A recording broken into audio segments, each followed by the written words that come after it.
सुप्रभात, good morning, नमस्कार, सत श्री अकाल, आदाब, वनकम। स्वागत है आप सब लीडर्स का हमारे आज के दूसरे दिन के अंदर, जहां पे आज हम कुछ इम्पोर्टेंट इंफॉर्मेशन जो है वो जानेंगे। मैं हूं आपका होस्ट और दोस्त विक्रांत शर्मा। तो आप सबका मैं तहे दिल से स्वागत करता हूं हमारे आज के इस सेकंड डे के अंदर। और जैसे हम सब ने ऑलरेडी जाना कि किस तरीके से हम अपनी गट को जो है वो हेल्दी रख सकते हैं। हमारी गट जो है वो हमें कुछ संकेत देती है, और हम अगर उन संकेतों को समझते हैं तो किस तरीके से हम अपने मील प्लेट को जो है वो डिजाइन कर सकते हैं। हमारी गट की हेल्थ के लिए क्या क्या फ्रेंडली चीजें हैं, क्या क्या फ्रेंडली नहीं है, किस तरीके से हमें अपनी प्लेट को डिजाइन करना चाहिए, जिसमें 25% जो है वो प्लांट बेस्ड प्रोटीन्स होने चाहिए, 50% के करीब फल और सब्जियों का एक परफेक्ट मिक्सचर होना चाहिए, और उसके साथ साथ उसमें कार्ब्स होने चाहिए जो कि हम ले सकते हैं whole grains and whole cereal से। तो हमने जहां पे कल इस इम्पॉर्टेंट इंफॉर्मेशन के साथ गट रीसेट को जो है वो स्टार्ट किया, आज हम सेकंड डे के अंदर हैं और आज हम जानेंगे कि गट नरिशमेंट इम्पॉर्टेंट क्यों है। आज हम जानेंगे हमारे आज के इस सेशन के अंदर कि अगर हम अच्छे तरीके से नरिशमेंट देते हैं, अगर हम हाइड्रेशन को प्रॉपर तरीके से मेंटेन जो है वो करते हैं, तो ये किस तरीके से एक बहुत ही सुटेबल इन्वायरमेंट जो है वो क्रिएट करता है हमारे गट सिस्टम के अंदर। और ये इन्वायरमेंट सपोर्ट करता है गुड बैक्टीरियाज हमारी गट सिस्टम के अंदर जो होते हैं उनको फ्लरिश करने के लिए, उनको मल्टीप्लाई करने के लिए। तो चलिए आज की सेशन को आगे बढ़ाते हैं, और फर्स्ट ऑफ ऑल इस सेशन को आगे बढ़ाने के लिए इस वर्चुअल स्टेज के ऊपर मैं इनवाइट करूंगा डॉक्टर श्याम को, जो कि director of innovation and science है, और वो हमें कुछ इंपॉर्टेंट टिप्स जो है वो देंगे। तो चलिए इस वर्चुअल स्टेज के ऊपर डॉक्टर श्याम को इनवाइट करते हैं। So this virtual stage is yours doctor Shyam. Thank you. नमस्कार, गुड मॉर्निंग एवरीवन मेरी तरफ से। so excited to have all of you here.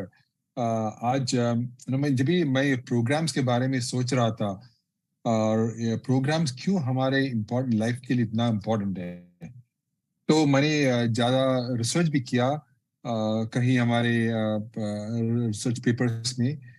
तो आज मैं आपके साथ कुछ गेम चेंजिंग लेसन्स शेयर कर रहा हूं जो हेल्थ प्रोग्राम से जुड़ा है। ये इनसाइट्स शॉर्ट टर्म नहीं है, इनमें डीप रिसर्च और लॉन्ग टर्म कमिटमेंट है जो हमारे लाइफ को सीरियसली ट्रांसफॉर्म कर सकते हैं। पहली बात, जो कॉम्प्रिहेंसिव प्रोग्राम, जो ये सब प्रोग्राम्स है जो हमारे हेल्थी वेट प्रोग्राम है, प्रोडक्ट से ज्यादा इफेक्टिव होते हैं टिपिकली, स्पेशली जब बात लॉन्ग टर्म बेनिफिट्स की हो। और हाँ, प्रोग्राम्स को कंसिस्टेंटली फॉलो करना यानी कि अडियरेंस सुपर इंपॉर्टेंट है। ये डेली स्मॉल डिसीजंस है जो फ्यूचर में बिग डिफरेंस क्रिएट करते हैं। अब मैं आपको डाचिंग स्टडी के बारे में बताऊंगा जो 30 इयर्स तक चली। सोच लो, 30 इयर्स तक एक क्लिनिकल स्टडी है डाचिंग। ये 30 साल तक क्लिनिकल रिसर्च किया था। इसने शो किया कि लाइफस्टाइल चेंजेस से डायबिटीज, हार्ट इश्यूज और ओवरऑल हेल्थ पर क्या पॉजिटिव इंपैक्ट हो सकता है। चाइना में 1986 में ये जो स्टडी शुरू किया, जगह के नाम है डाचिंग। तो चाइना में 1986 में शुरू किया जब डायबिटीज इतनी कॉमन नहीं थी। ये स्टडी आज हमारे लिए आई ओपनर है। तो 30 इयर्स के रिसर्च में ये देखा गया, जो लोग इंटरवेंशन फॉलो करते थे, तो इंटरवेंशन क्या है, जिन्होंने डाइट और एक्सरसाइज फॉलो करते थे, उनको डायबिटीज होने में ऑलमोस्ट 4 इयर्स का डिले हुआ। 4 साल तक डिले हुआ। ये सब प्री डायबिटीज वाले थे, तो 4 साल तक उनके डायबिटीज में 4 साल का डिले हुआ। और क्या बात हुई, उनके फ्यूअर हेल्थ कॉम्प्लिकेशंस और डेथ फ्री. Okay, तो fewer complications, cardiovascular issues उनके reduce हुई, उनके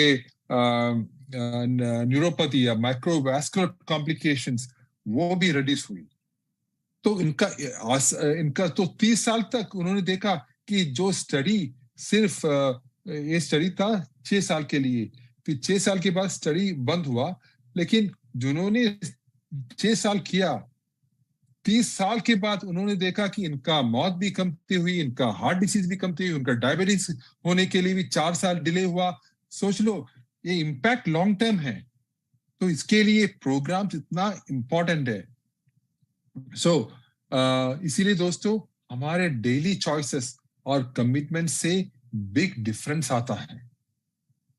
इन्फॉर्म डिसीजंस ले, हेल्थ को सीरियसली ले और लॉन्ग टर्म बेनिफिट्स के लिए रेडी रहें. एविडेंस क्लियर है, बस एक्शन लेना हमारा हाथ में है. चलो, आज हमारे एक प्रस्तुत साइंटिस्ट है हमारे साथ, डॉक्टर निकिता मेहरा. ये हमारे एमए के साइंटिस्ट हैं जो मैंने खुद सिलेक्ट किया है हमारे टीम में. और and she is going to tell you gut के बारे में, गट नरेशन के बारे में. सो चलो, आज मिलेंगे डॉक्टर निकिता मेहरा से. Doctor Nikita, stage is yours. Thank you doctor Shyam. Good morning everyone, सुप्रभात एंड नमस्कार. आई होप आप सब अच्छे हैं और स्वस्थ होंगे. और आप सबको यहाँ सुबह इस सेशन में देख के जिस उत्साह के साथ आप आए हैं, मैं भी वैसे ही मोटिवेटेड फील कर रही हूँ.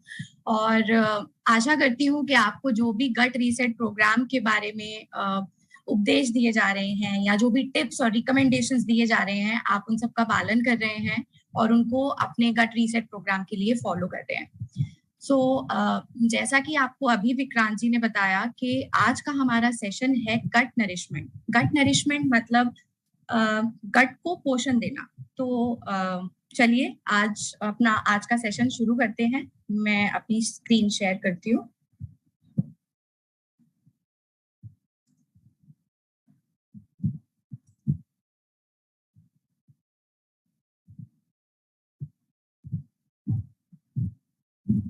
यस, आई होप आप सब मेरी स्क्रीन देख पा रहे हैं. जी.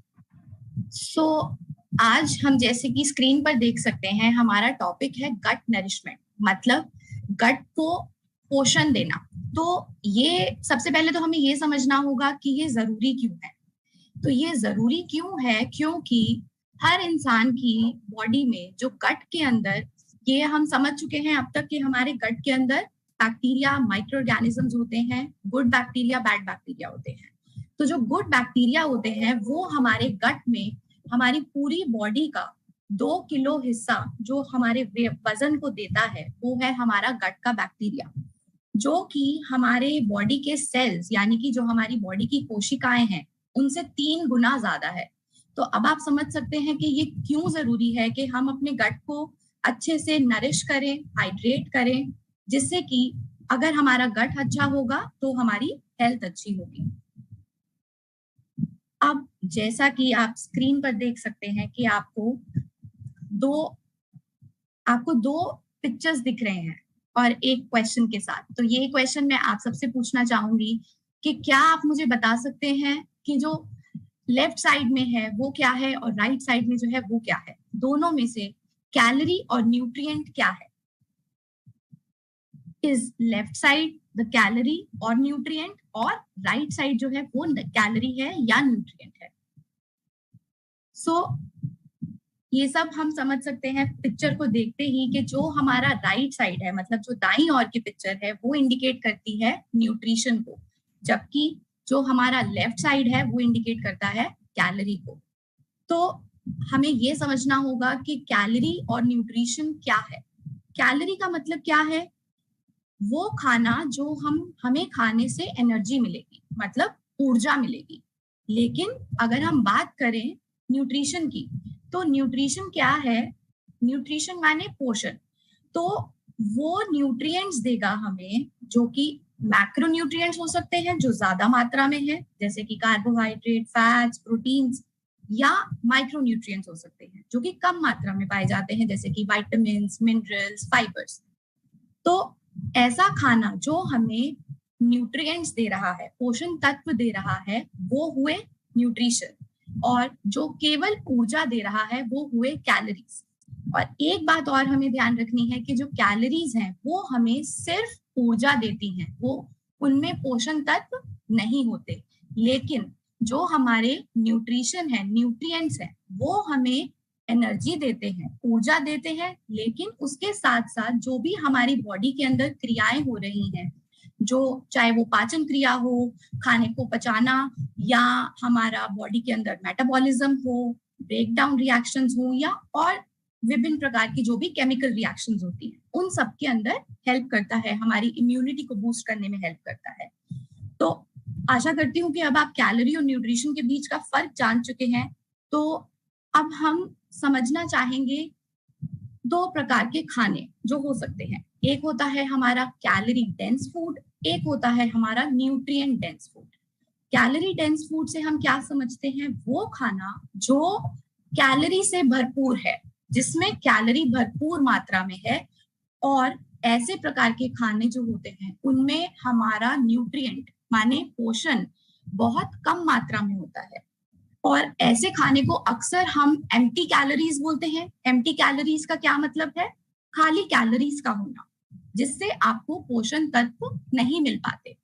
दूसरा, इसमें हम इसको क्विक एनर्जी भी बोलते हैं। क्विक एनर्जी मतलब कि जैसा कि आप पिछले सेशंस में ये समझ चुके हैं कि जो भी कैलोरी वाले खाने की चीजें होती हैं उनमें सिंपल शुगर होती है। सिंपल शुगर मतलब मोनोसेकेराइड्स, ग्लूकोज। तो वो सिंपल शुगर्स हैं, बॉडी में जाते ही फटाफट एब्जॉर्ब हो जाती हैं। अब जब वो जल्दी से एब्जॉर्ब हो जाती हैं तो हमें जल्दी एनर्जी मिलती है, वो ऊर्जा मिलती है। बट जितनी जल्दी हमें वो एनर्जी मिलती है, थोड़ी देर बाद ही हमें बॉडी के अंदर वो थकान, लिथार्जी और आलस महसूस होता है। क्यों होता है ऐसा? क्योंकि उनके अंदर जो भी जरूरी पोषण तत्व हैं वो नहीं होते। और ऐसा खाना अक्सर प्रोसेस्ड फूड होता है। प्रोसेस्ड फूड से हम क्या समझते हैं? ऐसा खाना जिसको बनाने के लिए या तो बहुत केमिकल रिएक्शंस यूज हुए हों, या हाई टेम्परेचर पे या हाई प्रेशर पे उनको बनाया गया हो या पैक किया गया हो, तो उनको ऐसे एक्सट्रीम कंडीशन से एक्सपोज किया जाता है, जिसकी वजह से क्या होता है कि उनके अंदर जो थोड़ी बहुत भी अगर पोषण तत्व की मात्रा है वो और कम हो जाती है, न्यूट्रिशन वैल्यू और कम हो जाती है। अब जब उसके अंदर न्यूट्रिशन वैल्यू नहीं है तो ये हमारी हेल्थ के लिए भी अच्छा नहीं है। हालांकि हमें चाहे खाने में ये अच्छा लगे, बट लेकिन वो हमारी बॉडी को कोई फायदा नहीं पहुंचा रहे हैं, ये हमारी हेल्थ के लिए नुकसानदायक है। क्यों? क्योंकि इनमें सिर्फ ज्यादा मात्रा में शुगर और फैट्स पाए जाते हैं, तो ये हमारा वजन बढ़ाते हैं। वजन बढ़ाते हैं तो हमारा लिपिड एंड फैट प्रोफाइल जो है वो डिसबैलेंस हो जाता है, और हमें डायबिटीज की संभावना हो सकती है आगे जाकर, और हमें हार्ट इश्यूज हो सकते हैं। तो कोशिश करिए कि ये खाना आप ना खाएं। और अगर आप बोले हम कि क्या खाना है जो कैलोरी डेंस फूड के कैटेगरी में आता है, तो वो आते हैं हमारे सारे प्रकार के डिजर्ट्स। डिजर्ट्स माने आपके केक्स हो गए, पेस्ट्रीज हो गए, या जो भी आप मीठा खा रहे हैं, प्रोसेस्ड फूड जैसे कि चिप्स हो गए, और आपका फास्ट फूड जैसे कि बर्गर, पिज्जा, ये सब आपके जो है कैलोरी डेंस फूड हैं, जिनमें न्यूट्रिशनल वैल्यू बहुत ना के बराबर है या नहीं है। लेकिन यही दूसरी ओर हम देखते हैं राइट साइड, वो है nutrient dense food. Nutrient dense food की अगर मैं बात करूं तो ये ऐसा खाना जो कि न्यूट्रिएंट से भरपूर है, मतलब पोषण तत्वों से भरपूर है। अब इसमें क्या होता है कि न्यूट्रिशनल वैल्यू, पोषण तत्वों की मात्रा बहुत ज्यादा होती है, तो उस वजह से एनर्जी हमें ये भी प्रोवाइड करते हैं, ऊर्जा हमें इनसे भी मिलती है, पर केवल ऊर्जा नहीं मिलती। और जो एनर्जी ये हमें देते हैं वो है सस्टेन्ड एनर्जी। अब सस्टेन्ड एनर्जी से हम क्या समझते हैं? सस्टेन्ड एनर्जी से हम ये समझते हैं कि ऐसी एनर्जी, ऐसी ऊर्जा जो हमें काफी लंबे समय तक मिले और महसूस हो, और न्यूट्रिएंट्स मिले। तो जैसे जैसे हमारी बॉडी के अंदर वो न्यूट्रिएंट्स, वो पोषण एब्जॉर्ब होते जाते हैं, वैसे वैसे हमें एनर्जी जो है वो मिलती रहती है, तो हमें कंटिन्यूअस एनर्जी मिलती है ऐसे खाने को खाकर। और इसमें क्या आता है, जैसा कि मैंने अभी आपको बताया था, मैक्रोन्यूट्रिएंट्स एंड माइक्रोन्यूट्रिएंट्स, मतलब carbohydrates, complex carbohydrates, fats and proteins, healthy fats, and micronutrients like vitamins, minerals, fibers. तो ये सब जैसे कि होल फ्रूट्स एंड वेजिटेबल्स हो गए, नट्स हो गए, सीड्स हैं, और आपके पास होल ग्रेन्स हैं, ये सब आपके न्यूट्रिएंट डेंस फूड हैं। तो ऐसे जो खाना है वो हमारी हेल्थ के लिए, हमारी ओवरऑल हेल्थ के लिए, हमारे गट हेल्थ के लिए बहुत जरूरी है। ठीक है, अब आप कैलोरी डेंस फूड और न्यूट्रिएंट डेंस फूड, आशा करती हूँ कि आप फर्क दोनों के बीच का समझ चुके हैं।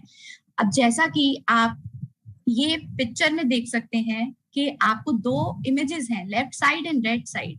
राइट साइड और लेफ्ट साइड दोनों में आपको दिख रहा है कि 150 कैलोरी ही लिखा है। अब अक्सर ऐसा होता है कि लोग बोलते हैं कि हम तो कैलोरी कंट्रोल करके खाना खा रहे हैं, तो हमारा तो वजन नहीं बढ़ेगा, हम सोच समझ के खाते हैं और हमारी सेहत अच्छी रहेगी। पर क्या आप जानते हैं कि सेम कैलोरीज का खाना जो है आप खा रहे हैं, आपको क्या उससे सेम न्यूट्रिशनल वैल्यू मिल रहा है? तो ऐसा नहीं है। यहाँ पर जैसा आप देख रहे हैं, लेफ्ट साइड में अगर मैं देखती हूँ, 1 कप पाइनएप्पल और आधा कप ब्लूबेरीज है, वो हमें 150 कैलोरीज दे रही है। तो इसको खाने से हमें क्या मिल रहा है? हमें फाइबर मिल रहा है, हमें पानी मिल रहा है, विटामिन एंड मिनरल्स मिल रहे हैं। बट लेकिन यही और मैं दाईं ओर देखूं तो यहाँ भी मुझे 150 कैलोरीज मिल रही हैं। आप 2 चॉकलेट्स खाते हैं, आपको 2 चॉकलेट्स खाने से 150 कैलोरीज मिल रही हैं, पर क्या आपको वही सेम न्यूट्रिशनल वैल्यू मिल रही है जो आपको लेफ्ट साइड का खाना खाने से मिलेगी? तो ऐसा नहीं है। ऐसी इससे हमें सिर्फ एम्प्टी कैलोरीज मिल रही है, मतलब खाली कैलोरीज का मिलना, न्यूट्रिशनल वैल्यू नहीं है। तो अगर आप ऐसा सोच रहे हैं कि कैलोरीज तो बराबर है, मेरा वजन नहीं बढ़ेगा, भले वजन आपका मेंटेन रहे, पर क्या आपकी हेल्थ उतनी ही अच्छी रहेगी? तो ऐसा नहीं होगा। तो ये छोटी छोटी चीजें हैं जो आपको थोड़ी ध्यान रखनी है अपना डाइट चुनते टाइम। अब नेक्स्ट है हमारा हेल्दी प्लेट। आई थिंक ये पिक्चर जो है आप काफी बार देख चुके हैं, आप इस पिक्चर से फेमिलियर हैं सब। तो बट थोड़ा सा डिटेल में समझते हैं कि हम कैसे अपने प्लेट को डिजाइन कर सकते हैं। अब अक्सर हमें, अब इस प्लेट से हमें ये पता चल रहा है कि अगर हम अपनी प्लेट को 4 भागों में डिवाइड करते हैं, तो जो हमारी प्लेट के 2 भाग हैं, मतलब 50% जो है वो क्या है? सिर्फ फ्रूट्स एंड वेजिटेबल्स का होना चाहिए, और वही 25% जो है हमारा प्लांट प्रोटीन होना चाहिए, और 1/4 हिस्सा यानी 25% हमारा कॉम्प्लेक्स कार्बोहाइड्रेट्स होना चाहिए। तो अब सवाल ये आता है कि ठीक है, हमें ये तो पता है कि हमें प्लेट को इस तरीके से डिजाइन करना है, बट हमेशा दिमाग में ये आता है कि क्या बनाएं या क्या खाएं। तो आज हम आपको थोड़े से टिप्स और सुझाव देंगे जो आपको हेल्प करेंगे अपने हेल्दी प्लेट को डिजाइन करने के लिए। तो चलिए, हमारा पहला हमारा जो प्लेट का हिस्सा है, that is 50% of our plate, मतलब कि फ्रूट्स एंड वेजिटेबल्स। तो फ्रूट्स एंड वेजिटेबल्स जब आप डिसाइड कर रहे हैं, तो कुछ चीजें हैं जो आप अपने ध्यान में रखिए जो आपको हेल्प करेंगे अपने हेल्दी प्लेट को डिजाइन करने में। तो अब ये जो है, ये सिर्फ हमारा खरीदने से ही शुरू हो जाती है ये क्रिया। अब आपको अब कुछ लोग होते हैं जो बोलते हैं कि रोज रोज कौन लेने जाएगा, कईयों को आलस आता है, कईयों के पास टाइम नहीं है। तो आपको क्या करना है कि आपको पहले से ही सोच के रखना है। आप अपने हिसाब से जो आपको कन्वीनियंट हो, आप वैसे अपनी स्ट्रैटेजीज बना लीजिए कि आप मार्केट जाइए, आपको अलग अलग प्रकार की जो भी सब्जियां मिले, और कोशिश कीजिए कि आप हर प्रकार की सब्जी को इंक्लूड करें। जो भी सीजनल फ्रूट्स हैं उनको आप इंक्लूड करें अपने डाइट में। तो इससे होगा क्या कि आपको सोचना नहीं पड़ेगा, आपके पास कभी भी स्टॉक का शॉर्टेज नहीं होगा, आपके पास हमेशा ऑप्शंस अवेलेबल रहेंगे। और हेल्दी ऑप्शंस चूज करने के लिए आप क्या कर सकते हैं? कई लोग हैं जो समय बचाने के लिए अदरक लहसुन का पेस्ट बनाया ले आते हैं। तो आप कोशिश कीजिए कि आप फ्रेश अदरक और लहसुन लें और आप उसका पेस्ट बनाएं। ज्यादा समय नहीं लगता, 2-4 मिनट की बात है। और अगर टोमेटो प्यूरी आप यूज करते हैं तो उसमें प्रिजर्वेटिव्स होते हैं, ऑलरेडी कब का बना होता है ये आपको नहीं पता। सो आप कोशिश कीजिए कि आप फ्रेश टमाटर लें, आप फ्रेश प्यूरी बनाएं, और या अलग तरीके से आप सब्जी में डालकर आप उसको यूज कर सकते हैं।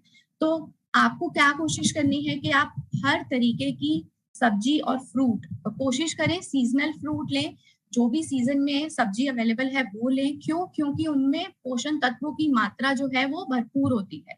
जो हमारे फ्रीज्ड होते हैं या बहुत टाइम से स्टोर करे हुए होते हैं, उनमें न्यूट्रिशनल वैल्यू जो है कम हो जाती है।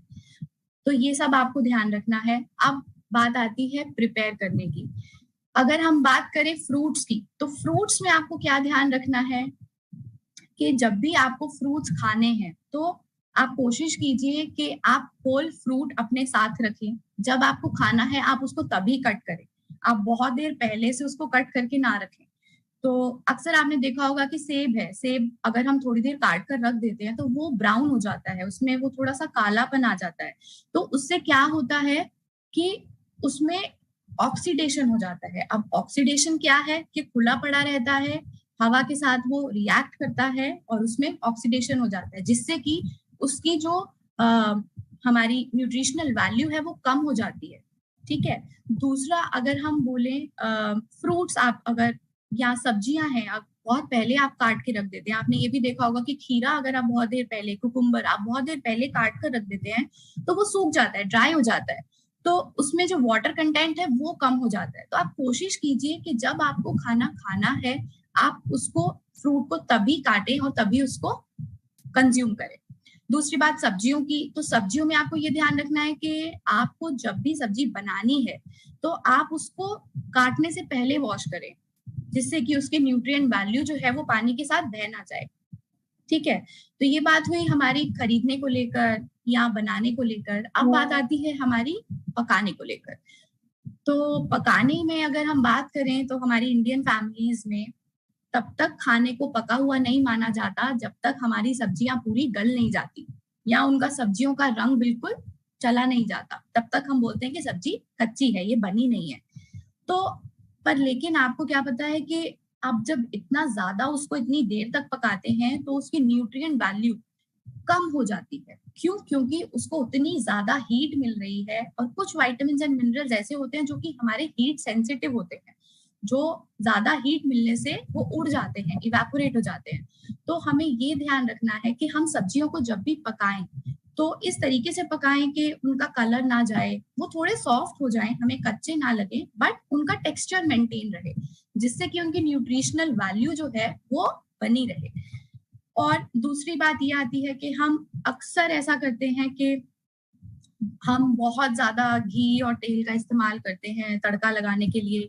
तो आप जो भी तेल आप यूज कर रहे हैं, आप वो कोशिश कीजिए कि ऐसा तेल इस्तेमाल करें जो कि रूम टेम्परेचर पर सॉलिड ना हो, जमा हुआ ना हो, जैसे कि वनस्पति और डालडा, ये आपको नहीं यूज करना है। आपको जो रूम टेम्परेचर पे तेल है वो लिक्विड हो वैसा यूज करना है, जैसे कि कोल्ड प्रेस ऑयल है या ऑलिव ऑयल है या जिन ऐसे ऑयल जिसमें म्यूफा या प्यूफा है, मतलब अनसैचुरेटेड फैट की मात्रा ज्यादा है, तो इस प्रकार का तेल यूज कीजिए। कुकिंग के टाइम पे आप हेल्दी अप्रोच और क्या कर सकते हैं, फ्राइड खाना कई लोगों को बहुत पसंद है, तो आप कोशिश कीजिए कि आप फ्राइड को अवॉइड करके आप शैलो फ्राई करें, और जहां तक पॉसिबल है, और जहां शैलो फ्राई आप कर रहे हैं तो आप कोशिश कीजिए कि आप स्टीम करके खाना खाएं या बॉईल करके खाना खाएं।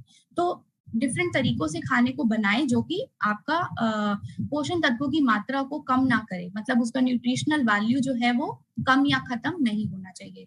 बट एक बात और मैं आपको कहना चाहूंगी कि बॉईल करते टाइम अक्सर बहुत लोग बहुत सारा पानी डाल देते हैं, तो आप ये ध्यान रखिए कि आप उतना पानी डालें जितने में आपका खाना जो है वो पक जाए, एक्स्ट्रा पानी ना हो। और अगर वो पानी बच भी गया है तो आप उसको करी के फॉर्म में यूज करें या आटा गूंदने के लिए यूज करें। आप उस पानी को फेंके नहीं, क्योंकि उस पानी के अंदर हमारे विटामिन्स और मिनरल्स जो हैं वो लीच आउट हो जाते हैं, मतलब बाहर निकल जाते हैं। यही हम बात करें अब सर्विंग की। हमने खरीद लिया, प्रिपरेशन के पॉइंट्स ध्यान रख लिए, पकाने के लिए जो क्या चीजें हैं वो ध्यान रख लिया। बात आती है सर्व करने की। तो सर्व करने के लिए हमने अभी समझा था कि हमारी प्लेट का 50% हिस्सा जो है वो होगा फ्रूट्स एंड वेजिटेबल्स। तो आपको उसी तरीके से अपनी प्लेट के अंदर इसको सर्व करना है। आप सब्जी के फॉर्म में रखिए या सैलेड के फॉर्म में रखिए, और आप सर्व करते टाइम आप इसमें धनिया डाल सकते हैं या लेमन डाल सकते हैं विटामिन सी का कंटेंट बढ़ाने के लिए। तो ये कुछ चीजें हैं जो आपको ध्यान में रखनी चाहिए।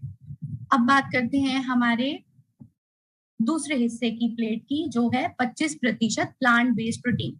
अब प्लांट बेस्ड प्रोटीन क्या होता है? प्लांट बेस्ड प्रोटीन में आएंगे आपकी सारी दालें और जो भी आपके बीन्स हैं, जैसे कि आपका मूंग दाल है, अरहर की दाल है ना, चने की दाल है, या राजमा है, या सोयाबीन है, लोबिया है, ये सब हमारे प्लांट बेस्ड प्रोटीन्स हैं, या नट्स या सीड्स हैं।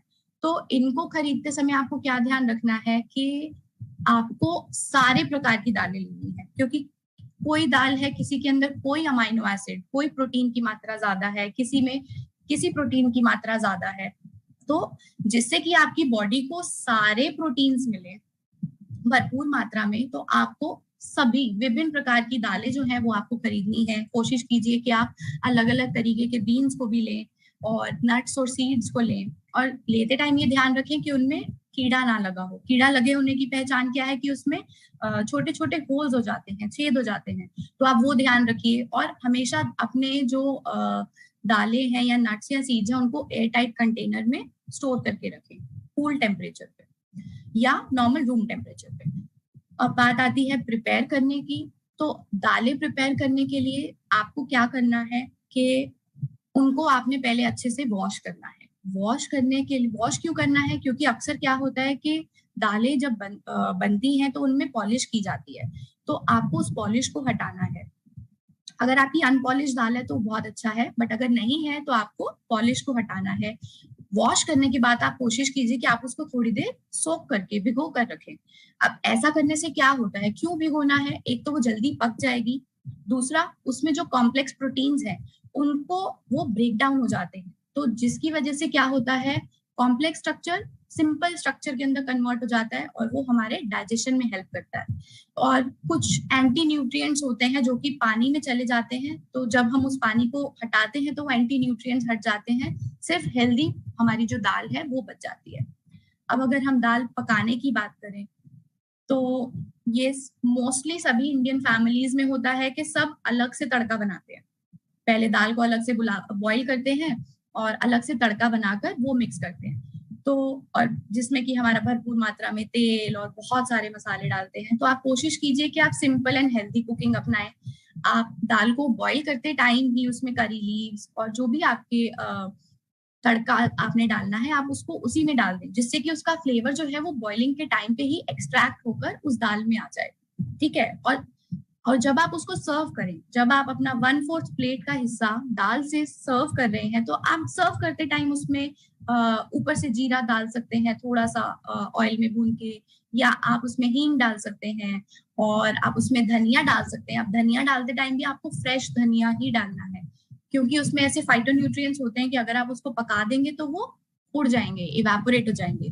तो आप कोशिश करिए कि आप फ्रेश धनिया डालें। तो ये कुछ हेल्दी अप्रोचेस आप अपना दाल बनाने के लिए, या जो भी आपका प्रोटीन बेस्ड मील है 1/4 प्लेट जो हिस्सा है वो आप ध्यान रख सकते हैं। अब नेक्स्ट बात आती है हमारी प्लेट का तीसरा हिस्सा, जो है 25% कॉम्प्लेक्स कार्बोहाइड्रेट्स। अब कॉम्प्लेक्स कार्बोहाइड्रेट से हम क्या समझते हैं? कॉम्प्लेक्स कार्बोहाइड्रेट्स आते हैं हमारे होल ग्रेन्स।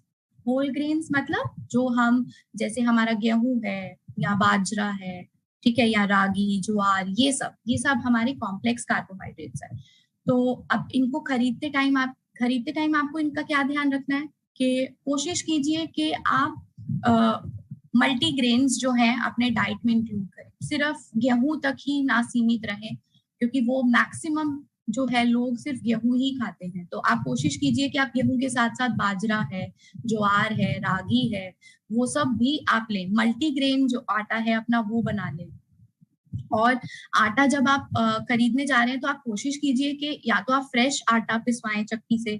अगर आप फ्रेश नहीं पिसवा सकते तो आप ये कोशिश कीजिए कि आपके आटे के अंदर फाइबर जो है, जो चोकर जिसको बोलते हैं, ब्रैन, यानी कि उसकी मात्रा जो है वो भरपूर होनी चाहिए। ऐसा नहीं होना चाहिए कि बहुत ही ज्यादा रिफाइंड हो जाए वो आटा, तो वो नहीं होना चाहिए। ठीक है। और आटा पिसवाते टाइम आप मल्टीग्रेन आटा बनवा सकते हैं, आप उसमें चना पिसवा सकते हैं, सोयाबीन पिसवा सकते हैं, अपना जैसा जिसका प्रेफरेंस है उस हिसाब से आप ऑप्शंस को वेरी कर सकते हैं। अब बात अगर हम करते हैं प्रिपेयरिंग की, तो प्रिपेयर करते टाइम तो देखिए सिंपल है, आपको अगर आपने रोटी के फॉर्म में खाना है तो आप सिंपल अपना आटा गूंदेंगे, आप रोटी बना लेंगे। बट लेकिन अब रोज आप रोटी खाकर अगर आपको लगता है कि रोज सेम खाना खा रहे हैं तो आप वैरायटी ऐड कर सकते हैं। जैसा कि आपको पहले भी बताया गया था कि आप फर्मेंटेड फूड्स जो है वो अपने डाइट में इंक्लूड कर सकते हैं। तो जैसे कि इडली खाते हैं तो इडली में चावल को आप रिप्लेस करके रागी की इडली बना सकते हैं, है ना। आप रागी का डोसा बना सकते हैं। तो उससे क्या होगा कि अपना बैटर प्रिपेयर करके रखें, उसे फर्मेंट होने दें और आप डोसा या इडली का बैटर प्रिपेयर करें। अब अगर हम बात करें कुकिंग की, तो कुकिंग में आपको क्या ध्यान रखना है कि अब जैसे मैं बोलूं कि आप डोसा खाएंगे वो भी ठीक है, तो आप उसमें तेल का कम इस्तेमाल करें, ठीक है। या फिर आप उसमें ऑप्शन हेल्दी ऑप्शन क्या है कि अगर आप डोसे की जगह आप इडली खा लें, अगर आप रागी की इडली बना रहे हैं तो, या आपने कोई और ग्रेन लिया है तो उसमें क्या होगा कि आपके पास स्टीम है, स्टीम में कोई ऑयल यूज नहीं होगा, तो वो डोसे से भी हेल्दियर वर्जन है। तो ये सब कुछ चीजें हैं जो आप ध्यान में रख सकते हैं। अब अगर हम बात करें सर्विंग की, सर्विंग में आप क्या करेंगे, अपने प्लेट का 1/4 हिस्सा मतलब 25% हिस्सा जो आपकी प्लेट का वो कॉम्प्लेक्स कार्बोहाइड्रेट से जाएगा, चाहे वो डोसा हो, इडली हो या आपका रोटी के फॉर्म में हो। अगर आपको इन सब चीजों में नहीं खाना तो आप बाजरा, ज्वार, रागी, इन सबको आप रोस्ट करके रख सकते हैं, या रोस्टेड स्नैक्स भी आते हैं, या तो आप ले सकते हैं जो हेल्दी है, या आप फ्रेशली आप उनको रोस्ट करके रख सकते हैं और आप वो खा सकते हैं। तो इस तरीके से आप अपने प्लेट में कॉम्प्लेक्स कार्बोहाइड्रेट्स को इंक्लूड कर सकते हैं। ये बात हुई हमारे प्लेट की कि क्या क्या हमारे प्लेट में खाना होना चाहिए। अब जैसा कि हम जानते हैं कि मसाले जो हैं हमारे इंडियन क्यूजीन का बहुत इंपॉर्टेंट पार्ट है। हम सब मसाले यूज करते हैं अपना खाना बनाने के लिए, जैसे कि नमक है, मिर्च है, हल्दी है, जीरा है। तो ये सब स्पाइसेस और कॉन्डिमेंट्स होते हैं। अब अगर हम जाने कि स्पाइसेस और कॉन्डिमेंट्स क्या होते हैं, तो स्पाइसेस होते हैं मसाले, जैसे कि हमारा नमक, मिर्च, हल्दी। और कॉन्डिमेंट्स की अगर हम बात करें, कॉन्डिमेंट्स हो गए जैसे हमारा धनिया है, पुदीना है, ये सब जो हमारा खाना बनाते टाइम यूज नहीं होते बट खाना सर्व करते टाइम ज्यादा यूज होते हैं। और मसाले अक्सर हमारा खाना जो है पकाते टाइम ज्यादा यूज होते हैं। अब ये क्यों इम्पोर्टेंट है, क्या रोल है इनका, जैसे हम सब जानते हैं कि हल्दी जो है वो बहुत अच्छी होती है। हल्दी के अंदर एंटी इन्फ्लेमेटरी प्रॉपर्टीज होती हैं। क्यों होती हैं? क्योंकि उसके अंदर कुर्कुमिन होता है। अब कुर्कुमिन की वजह से वो हमारा इन्फ्लेमेशन को रोकता है और वो हमारा इम्यूनिटी बनाने में हेल्प करता है। और ऐसा ही अगर हम बोले कि अदरक है, अदरक जो है उसके अंदर भी हमारा एक जिंजरॉल नाम का एक्टिव होता है। तो वो क्या करता है कि एक तो डाइजेशन में हेल्प करता है, दूसरा आपने ये देखा होगा कि अक्सर जब गला खराब हो जाता है तो आप बोलते हैं कि अदरक का रस ले लीजिए या अदरक वाली चाय पी लीजिए। क्यों होता है ऐसा? क्योंकि उसके अंदर जिंजरॉल प्रेजेंट है, तो उसकी वजह से वो आपके गले को और आपके डाइजेशन को ये सब हेल्प करता है ठीक करने में। और यही हम बात करें हमारे जीरा है, जैसे जीरा है, अजवाइन है, सौंफ है, तो ये सब जो है हम बोले ये कार्मिनेटिव होते हैं। अब कार्मिनेटिव क्या होते हैं?